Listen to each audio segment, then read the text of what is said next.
Assalamualaikum warahmatullahi wabarakatuh.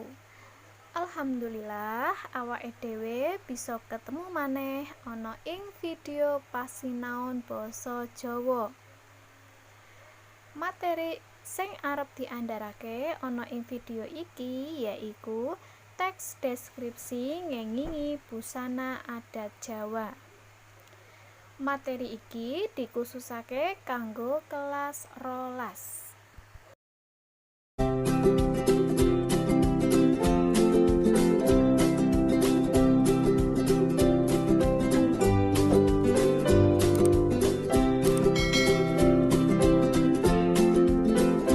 Digatekake yen busana adat Jawa biasane disebut busana kejawen sing duwe pralambang dhewe kanggo wong Jawa sing nganggo. Klambi Jawa kebak karo piwulang sugih ajaran sing jumbuh karo filosofi Jawa. Jadi, busana adat Jawa itu disebut juga dengan busana kejawen, yang setiap bagiannya memiliki lambang dan juga penuh dengan ajaran dan filosofi Jawa. Ing video iki arep dijlentrehake busana kang dienggo para kakung. Sing sepisanan sing dienggo ing bagian sirah yaiku blangkon lan iket. Ping loro sing dienggo ing bagian awak yaiku beskap, sabuk, epek, timang, bebet, curiga, lan warangka. Kaping telu sing dienggo ing bagian sikil yaiku canela. Iket kuwi dienggo ana ing mustaka. Cara nganggone yaiku diiket kanthi kenceng ben kuat supaya iketane ora gampang ucul. Nah, filosofi iket iki dijupuk saka cara nganggone. Nah, mau cara nganggone kan diiket kanthi kenceng. Lah iki ngajari kanggo manungsa supaya manungsa kuwi duwe pemikiran sing kenceng, ora gampang terombang-ambing. Sing bakoh, tetek lan duweni prinsip. Sing kaping loro yaiku dienggo ana ing awak. Sing dienggo ana ing awak sing pertama yaiku rasukan. Rasukan kuwi padha wae karo klambi. Nah, filosofi saka rasukan yaiku ngrasuk utawa nganut salah siji dalan utawa agama tetep karo kelingan nyembah Gusti Kang Maha Kuwasa. Jadi maksudnya rasukan itu atau baju itu memiliki filosofi menganut salah satu agama, namun prioritas utamanya yaitu tetap menyembah Gusti Yang Maha Kuwasa. Nah, kanggo para kakung kang kalebu rasukan yaiku antarane beskap,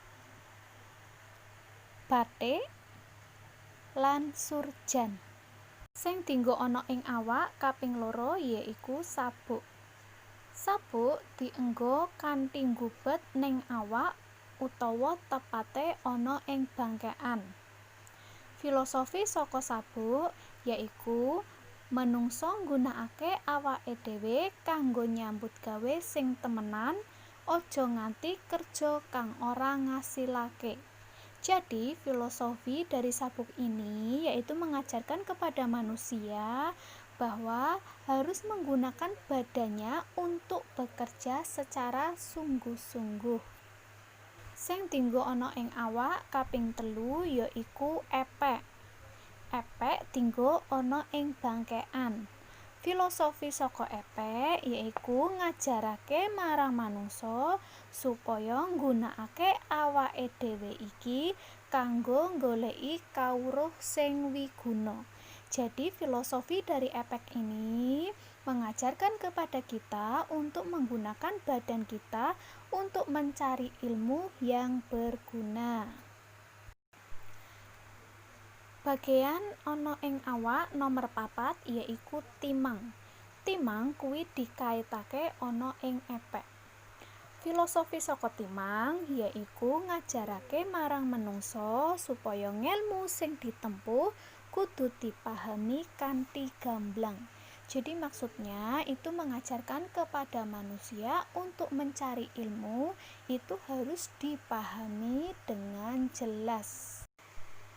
Sing kaping 5 yaiku bebet utawa jarik. Bebet utawa jarik kuwi dienggo para kakung wiwit saka bangkekan nganti dhuwur telapak. Bebet duweni filosofi yen manungsa kuwi kudu ubet, telaten lan sregep nyambut gawe.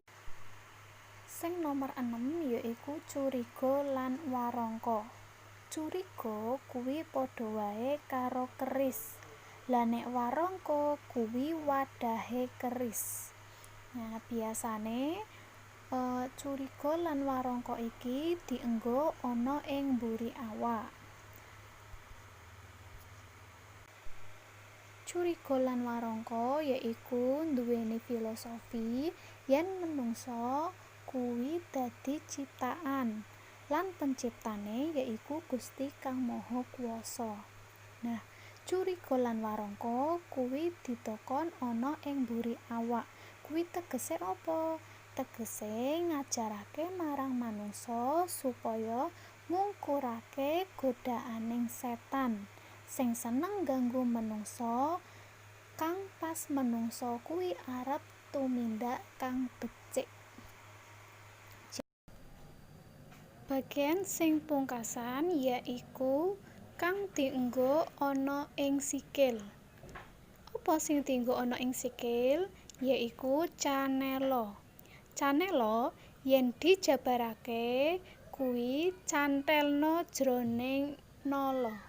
Filosofi saka canela yaiku ngajarake marang manungsa supaya manembah mung ana ing sukunipun Gusti. Nah, maksudnya yaitu mengajarkan kepada manusia supaya menyembah hanya di kaki Gusti. Nah, kuwi mau andaran saka busana adat Jawa. Matur nuwun.